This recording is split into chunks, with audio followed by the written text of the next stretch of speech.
2.5 ते 3 इंच एवढं आलं असं कापून घेतलेलं आहे.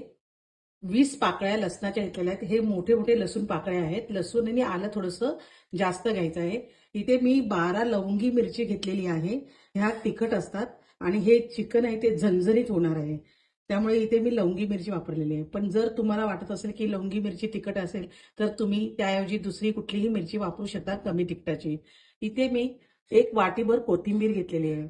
कोथिंबीर ही जास्त घ्यायची आहे. तर त्याचा मी खरडा करणार आहे. खरडा करण्यासाठी अर्धी वाटी इथे मी खोबऱ्याचा किस करून घेतलेला आहे. खरडा बनवण्यासाठी मी गॅसवर कढई ठेवली आहे. त्याच्यामध्ये इथे 1 चमचा तेल घालत आहे. तेल गरम झालं आहे. त्याच्यामध्ये ह्या 12 मिरच्या घेतलेल्या आहेत. लसूण 20 पाकळ्या घेतलेल्या आहे आणि 2.5 इंच मी आल्याचे तुकडे घेतलेले आहेत.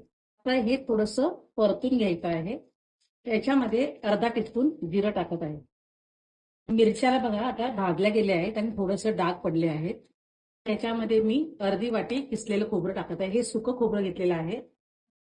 सुकं खोबरं आधीच टाकायचं नाहीये कारण सुकं खोबरं लगेच भाजलं जातं